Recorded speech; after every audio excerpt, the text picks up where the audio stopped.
had a good friend who had asked me about, well, what to do with investing money during difficult times, which I will say these are challenging times. And I had released a video on that yesterday. In the midst of it, I had obviously suggested investing into lifestyle. Okay, and for me, in my world, lifestyle means growing your own food is a major part of it. And, well, I had one of the viewers come back with a very good question. He's asking, well, should I buy seeds for storage in case I need to grow a garden? Well, well, my answer to that is no. But I always recommend that people that do garden, people that do farm, people who are involved in growing plants, that they do store seed. Okay, yeah, that's if you have a particular variety of corn or a particular type of lettuce that you're using every year, you really like it. If it's feasible to raise your own seed on that crop, I highly recommend that you do. And that you raise a lot of it and you store it because the next time you plant it, you may have a crop failure. And so then, well, you could lose the seed if you only had 1 year's worth of it, you see. Yeah, never plant the last seed until you get down to it. But seed storage is not simple. It's not necessarily easy, depending on where you live. For most of us, we can manage some short-term storage. A couple of years or so, in most cases. Your environment's going to have a lot to do with this. All right. When I lived in the Midwest and when I lived in California, I found seed storage to be pretty simple. I didn't go to any extremes to be able to keep seeds for the general length that we figured they would live. You know, like a tomato seed, 7 years, for instance. Pumpkin seeds live longer than that, live up to 16 even. Well, California was very good. The air tends to be reasonably dry. The temperature is fairly even around the bay. I mean, the enemies of seed storage are oxidation, too much air, too much heat, light, and moisture. Right? Now, if you live in a dry place that doesn't get very warm, that's a pretty good place to store seeds. Now, Hawaii, wow, this is the worst place I have ever been to try to hold seed longevity. Yeah, trying to get a seed that's supposed to live for 3 years under normal circumstances to live for 2 around here sometimes is a challenge. It's so moist.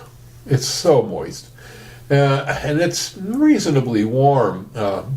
So, well, I had to change the way I did business. I used to store seeds in metal boxes in paper envelopes.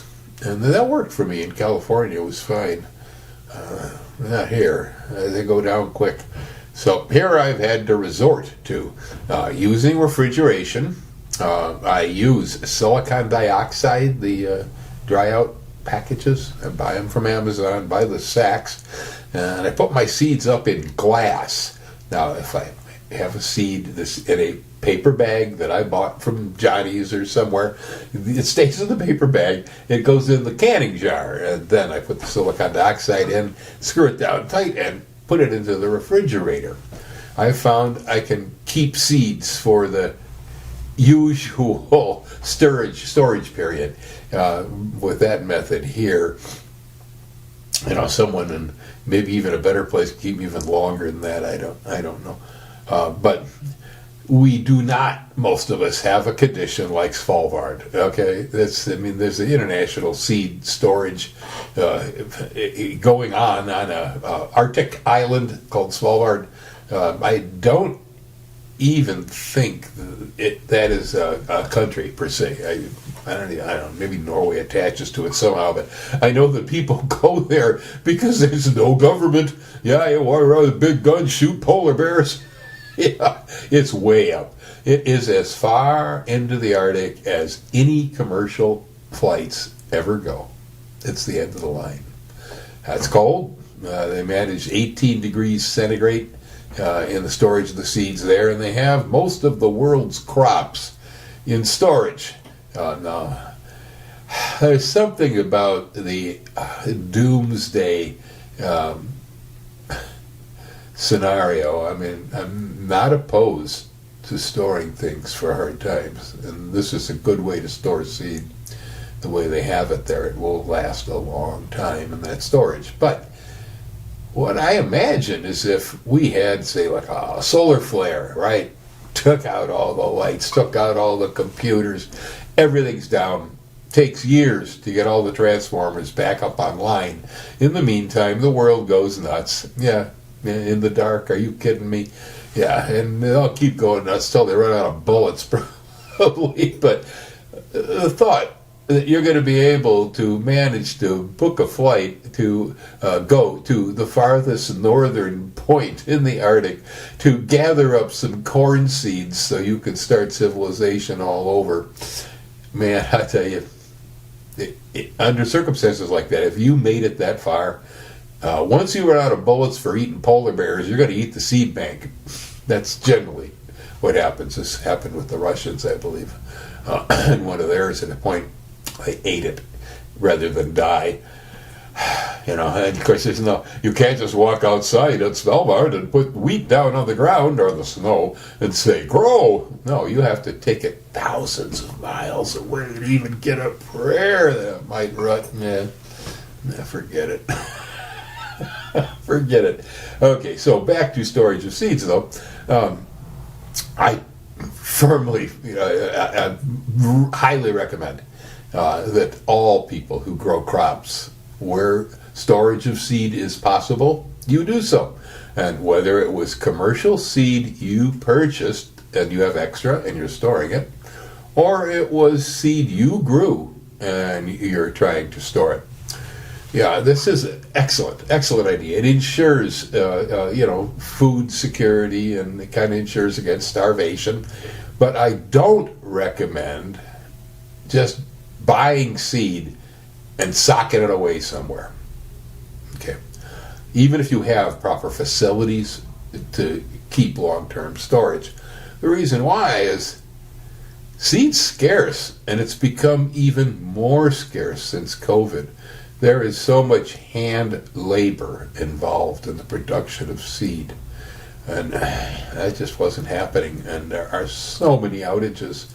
And I have a number of commercial sources, generally employee-owned type business that like Johnny's, that I trust they'll be around for a while, distributing and producing seeds, and so I rely on them. I have also relied on the University of Hawaii, because it has a seed lab, and they produce crop seed that's entirely suitable for this environment. It also works well in other environments. Much of it, I've grown their seed in California and Wisconsin. But lately, the old gentleman that ran that program, he has retired. A new man took it over, and, well, I kind of wonder. There are some serious outages. There really are some corn, beans. Man, when you run out of corn and bean seed, end of the world. So I'm not sure if I can still rely on them. I had been using them because I thought, being a non-commercial, public organization like a school, that they'd be more reliable. I don't know. Schools are supported by commercial organizations, right? Who knows what happened? I know they've... The GMO, genetic engineering people, already had their hands deeply into our papayas over here, and those are distributed through the U. Anyway, so seed takes a lot of hand labor, and seed is also pricey. Yeah, it costs a lot. You can pay people to do the work and so on. Well, there are labor shortage problems, that's for sure. Well, now we have just entered a new realm. Yes, the tangerine blister has never dawned on him, I don't think, not that it would matter to him at all, that so much of the seed we use in this country is imported. Mm-hmm. It is. I don't always get the origin on my packages, but in the past, places where I did business, like Stokes Seeds, for instance, in Buffalo, New York, they always printed origin, and it amazed me as far as where all that stuff was coming from. A lot of really fancy hybrids actually were created in Japan. They do a lot of it in Germany. There's seed breeding that goes out all over the place. Israel, and so on. So add a tariff on top of that, and that makes it even more prohibitive. The lack of labor and COVID and now inflation drove the seed prices up ridiculous too. So there's going to be an economic argument for why you want to grow and store seeds. Okay, yes, it makes you independent of any global disasters to some extent, but taking seed which is scarce and expensive and locking it away someplace so the guy next to you who needs it in his field can't get his hands on it is not a good idea. When you have abundant seed and you have crossed over beyond what you will probably reasonably actually need, sharing seeds through, for instance, I believe Seed Savers Exchange in Decorah, Iowa still exists. I was once a member of their organization, but here I deal with our local Puna Garden Club. And so the Puna Garden Club, we have seed going hand to hand, back and forth, and I just got a whole batch of French marigold seed to scare the nematodes away from Seattle Greg, for instance. I got all kinds of good stuff that way. And so being involved in a local network where rather than seed getting old or being stored, that seed gets put to use. Yeah, ideally, you're going to take out some of that seed every year, and you're going to put some of it out into the field and regrow it and freshen up your seed. Put fresh seed back into the storage. Now, in many cases, having seeds that go back 2-3 years or even more is a good idea. You never know when things go wrong. You might have to go back to 2020 to find a tomato seed. Yeah, it's what's going to happen, So if you had it in storage for 4 or 5 years, more power to you, man. You could be happy you got that seed. So I'm not going to run down the list because seed lifespan charts are widely available out there on the web. Type in seed lifespan, seed germination life, or something on this order. Chart. Put chart. That's the easiest way to find them. And find listen. How long does an average seed last? Well, some of the very small seed, like carrot, dill, lettuce, onion, they have a very short lifespan. And under normal circumstances, stored in a paper bag in a drawer, maybe about a year. That's about it. You can enhance that by using dry out, store it in glass, put it under cold storage. But when you use cold storage, remember this. When you pull the jar out of the refrigerator, the first thing that happens, moisture begins condensing all over it because it's cold, especially here. There's 80% humidity. You put a cold jar on the table, boom, it's frosty. Well, when I do that, I either allow the jar to come to a reasonable room temperature first before I open it, or I will open it and quickly pull it out when I need and close it right back up. I don't want that moisture condensing inside the jar. And now I have dry out in there, silicon dioxide, to help prevent some of this. But now I know a lot of people freeze seed and say the long storage in the Arctic is frozen, really frozen. But because I don't put away seed for survival for the next century, I won't be here. It's up to you guys. You worry about it. So, my seed is all short-term storage. I have no particular good reason, most circumstances, to freeze seed. Now, I will freeze seed, especially when it's wild harvested, and I know that it can contain bugs. Yeah, seed borers and things can get into wild harvest seed. And then you put it in the bag, and next thing you know is you got worms crawling all over. So I freeze it. That seed gets frozen, and I deal with it from frozen permanently. I bring it out, warm it up, plant it. That's it. Warm it up, sell it. But in my case, extra seed either gets sold, gets held for another year, or gets redistributed through the local network of gardeners here. Seed should always be active. It should not be a dead, cold thing waiting for the end times. No, it's not what it does. Seeds don't like that. They want life. They want to be free. They want to grow. They are amazing. I have been gathering, planting, growing seeds of all types, so many different types of seeds, since I was a teenager. Yeah, this has been a lifelong experience for me. Seed fascinates me. You take the tiny little capsule like this. What a machine, man. You put it down in the soil.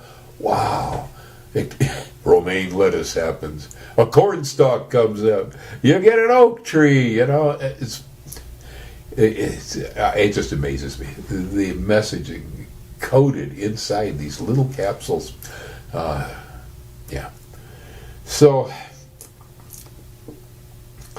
I've been fascinated by it. I have been pretty deep in it. I gather it, grow it, store it, sell it, buy it, redistribute it, and so on. And stored seed is good for nothing unless you have a plan. And let's say farming or gardening, these are skill sets. It might seem like that's some dumb farmer out there in the field wearing his overalls, chewing tobacco, eating the pig, but most of them these days, and they're still in business, pretty highly educated. They're at least good business people, if nothing else. Most of them are very good in agronomy and at the things they do. So it's not a dumb activity. Neither is just basic home gardening. I found gardening in the Midwest, for instance, to be fairly simple. A lot of people do it. I know I hear from people who come from the Midwest, and they look around in other places, and I don't see home gardens. Well, it's because home gardening ain't that easy in every place you set down. Sometimes it's really hard. Here it's roosters eating everything, pigs running through it all night long, blah, blah, blah, blah, fungus, nematodes, worms. Yeah, we got everything. So it's a skill set. It's something you develop. It takes years to be good at it. Yeah. And if you're like me and you move around, well, each place I move to, situation's different. That's 101. When I came from the Midwest to California, I had to do it all over again. Yeah, California has different soil conditions. It has different weather conditions, big time. Drought was a major issue. I'm never used to watering much in the Midwest. Here it's the reverse. Here it's too much water most of the time. So I don't know how many people out there listening to a video like this about seeds do not annually plant a garden. Okay, but if that is you, leave the seed for someone else. If the end times come and you're going to try your hand at growing your own tomatoes, I'll be around. You need a tomato seed? Yeah. You need a tomato seed, we'll get you one. Don't worry about a thing. You're not going to have to store them for your own. There's community, as that was brought up in discussion this morning. And of course, the best community is community that doesn't need community. Now, I'm always stressing the fact that the American spirit, the people that settled this country, that it's very much an independent streak. We took care of our own problems. We took care of things ourselves. We didn't wait for corporations, governments, armies, whatever. We didn't wait for social services, okay? Yeah. We took it under a wing, picked ourselves up, and did whatever the dickens we had to do to keep our life straight. That's the kind of people that make good community. Often I find people who don't have that same wherewithal thinking, oh, if I can embed myself in a community, I'll be carried, you know. Well, yeah, maybe, but if you need to be carried, don't come talk to me. I don't want to talk to you. You know, I mean, I have compassion, you know. Sure. Three-legged dogs, hungry people, I have compassion, right? But the first one's free. The first one's free, folks.